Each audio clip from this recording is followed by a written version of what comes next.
Imagine for a moment that you're stuck in traffic, running late for the most important meeting of your career. Your phone is buzzing with urgent messages. Your stress levels are skyrocketing, and you can feel your heart pounding against your chest. Now, picture another scenario. You've just received devastating news that completely upends your life plans. In both situations, most of us would feel overwhelmed, anxious, and emotionally hijacked. But what if I told you that over 2,000 years ago, ancient philosophers discovered a powerful system that could help you maintain perfect composure in both of these scenarios, and virtually any challenging situation life throws at you? Welcome to the fascinating intersection of Stoicism and emotional intelligence, two powerful frameworks that, when combined, create an almost unshakable foundation for inner peace and resilience.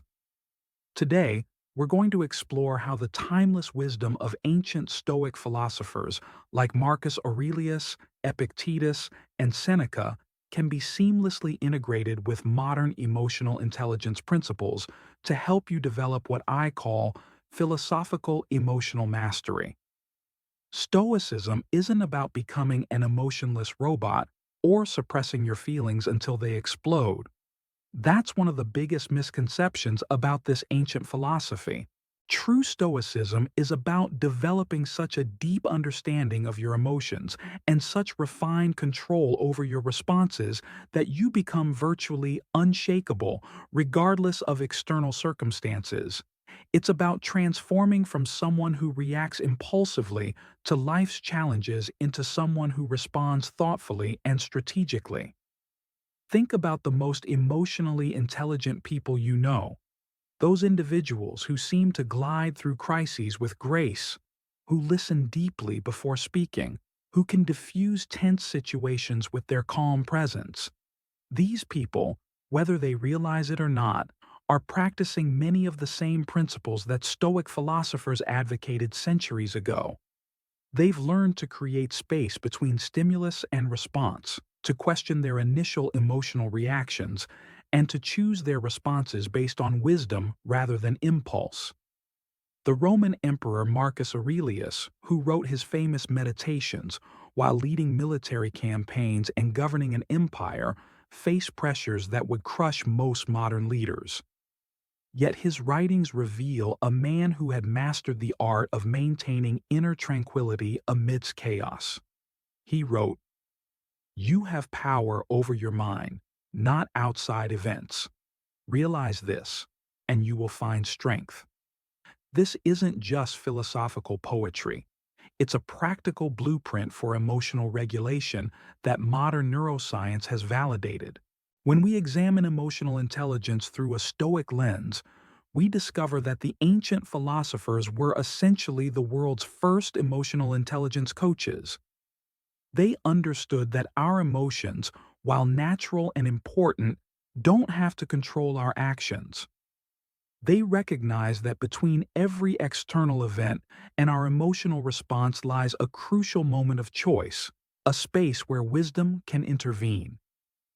Epictetus, who was born a slave and became one of history's most influential philosophers, taught that we cannot control what happens to us, but we have complete control over how we interpret and respond to what happens to us. This principle alone, when truly understood and practiced, can revolutionize your emotional life. Instead of being a victim of circumstances, you become the architect of your own emotional experience. But here's where it gets really exciting. Modern research in neuroscience and psychology has confirmed what these ancient thinkers intuited. We now know that our brains are remarkably plastic, capable of forming new neural pathways throughout our lives.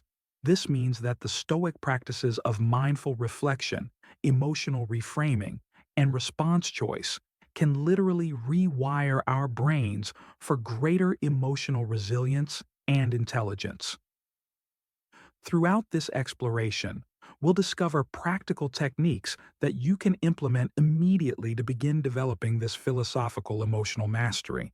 You'll learn how to use Stoic meditation practices to increase your emotional self-awareness, how to apply ancient wisdom to modern workplace stress, and how to maintain your center of gravity even when everything around you seems to be falling apart.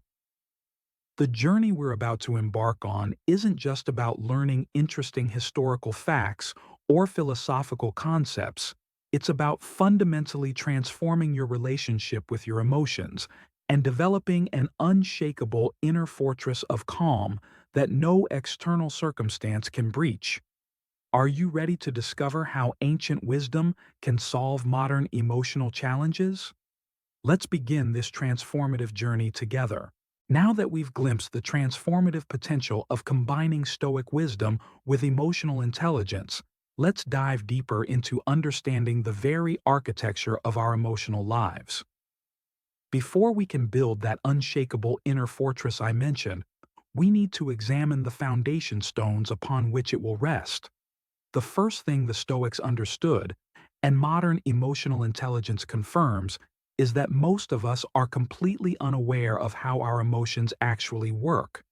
We experience them as these overwhelming forces that seem to come from nowhere, hijack our rational thinking, and drive us to say or do things we later regret. But here's the revolutionary insight.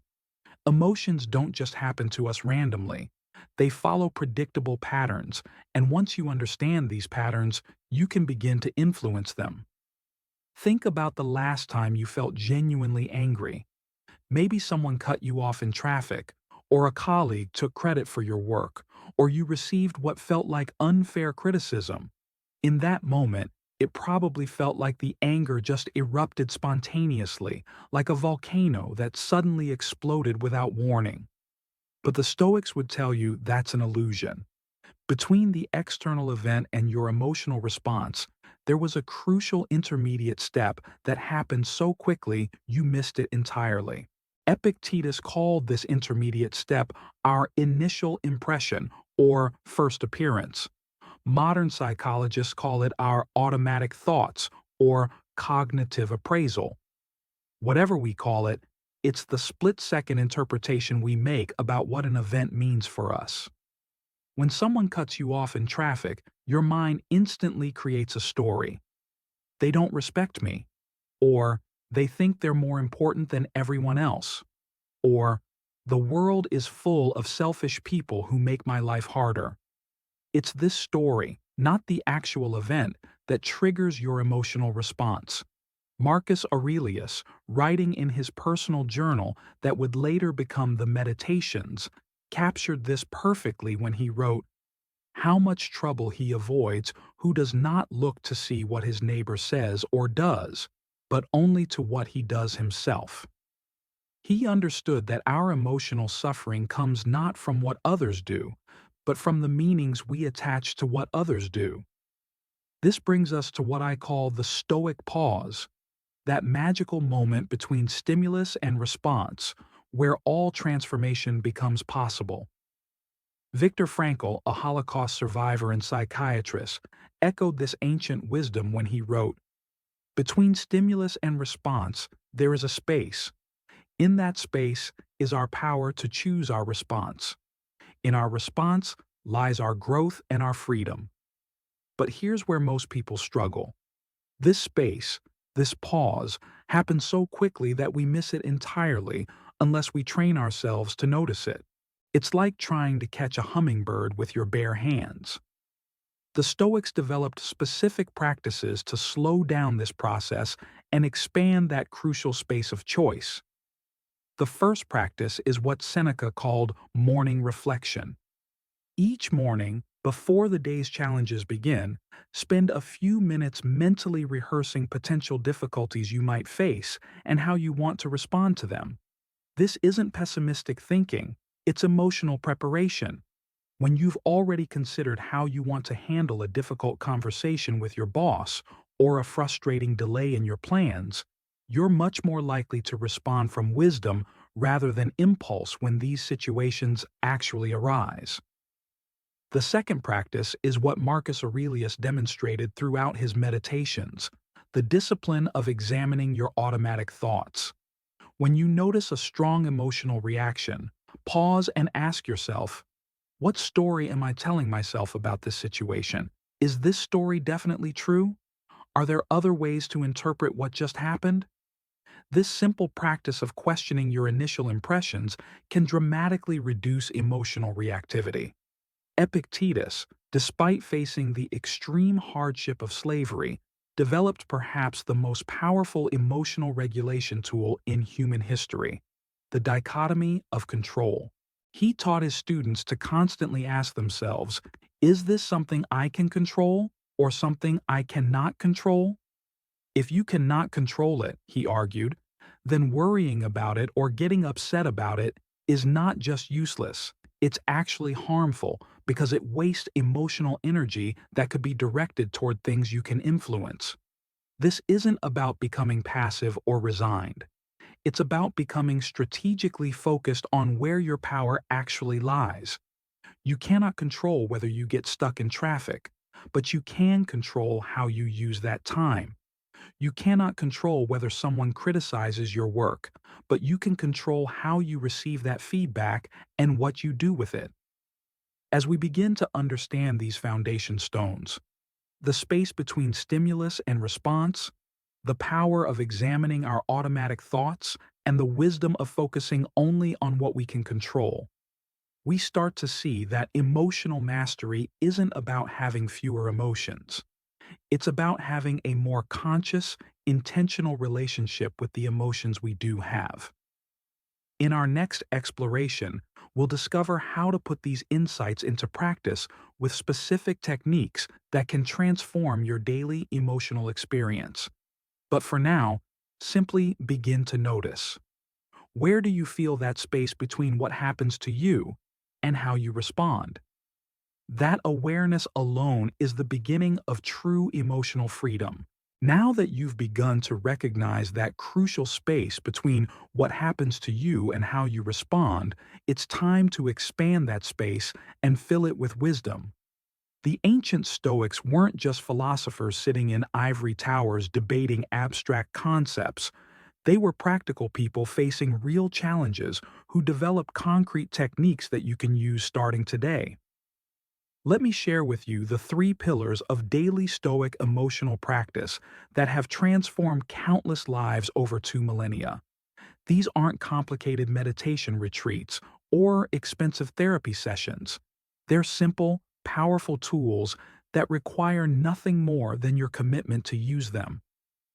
The first pillar is what I call the morning armor. Seneca, one of Rome's most influential advisors, never started his day without mentally preparing for the emotional challenges ahead. But this wasn't worry or anxiety. It was strategic emotional preparation.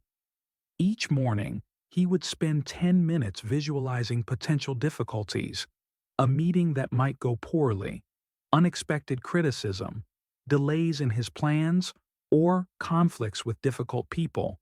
Then, crucially, he would mentally rehearse responding to these challenges with virtue rather than emotion. Here's how you can apply this immediately. Tomorrow morning, before checking your phone or diving into your day, sit quietly for just 5 minutes. Think about your schedule and ask yourself, what might challenge my emotional equilibrium today? Maybe it's a difficult conversation you've been avoiding, a presentation that makes you nervous, or dealing with someone who typically frustrates you. Then, instead of dreading these moments, mentally rehearse responding with patience, wisdom, and emotional stability. Visualize yourself staying calm, speaking thoughtfully, and maintaining your inner peace regardless of how others behave. The second pillar is the evening review, a practice that Marcus Aurelius used throughout his reign as emperor. Every evening before sleep, he would examine his day with the curiosity of a scientist studying an interesting specimen, not to judge himself harshly, but to learn from his emotional reactions and strengthen his wisdom for tomorrow. Seneca described this practice beautifully. When the light has been removed and my wife has fallen silent, I examine the whole day and go back over what I've done and said, hiding nothing from myself, passing nothing by. This isn't about perfectionism or self-criticism. It's about honest self-awareness that leads to growth. Your evening review should focus on three simple questions. First, when did I respond emotionally rather than thoughtfully today? Notice I didn't say, when did I fail? Emotional reactions are human and natural. The goal is awareness, not elimination. Second, what triggered those emotional responses? Look for patterns. Do certain types of people, situations, or even times of day consistently challenge your emotional balance? Third, how could I respond differently next time? This isn't about regret, but about preparation and learning. The third pillar might be the most powerful of all, the perspective practice. Throughout the day, whenever you feel your emotional temperature rising, the Stoics had a remarkable technique for instantly regaining perspective. Marcus Aurelius called it the view from above. When you're caught in the middle of an emotional storm, anger, frustration, anxiety, disappointment, mentally step back and view the situation from a broader perspective. Imagine looking down at yourself from above, then from higher still, until you can see your entire city, your country, your continent. From this cosmic perspective, how significant is the thing that's upsetting you? Marcus would often remind himself that in 100 years, both he and whatever was troubling him would be forgotten dust. This isn't about minimizing your feelings or pretending problems don't matter. It's about right-sizing them. Most of our emotional suffering comes from making temporary setbacks feel like permanent catastrophes or treating minor inconveniences as major crises. But here's what makes these practices truly powerful. Consistency trumps intensity every time. The Stoics understood that emotional resilience isn't built through occasional heroic efforts, but through small daily practices that gradually rewire how your mind responds to challenges. Seneca compared it to the way a river carves through rock, not through force, but through persistent, gentle pressure over time. Start small. Choose just one of these three pillars and commit to it for the next week. Maybe it's 2 minutes of morning preparation, or three simple questions before bed, or taking one view from above moment when you feel stressed. The key is consistency, not perfection. Miss a day? Simply begin again the next morning. As you develop these practices, you'll begin to notice something remarkable. The external world doesn't change, but your relationship to it transforms completely. The same traffic jams, difficult people, and unexpected challenges will still arise, but they'll lose their power to derail your emotional equilibrium. You'll find yourself responding from a place of choice rather than compulsion, wisdom rather than impulse. Remember Epictetus's profound insight. It's not what happens to you, but how you react to it that matters. These daily practices are how you develop the ability to choose your reactions consciously, deliberately, and wisely.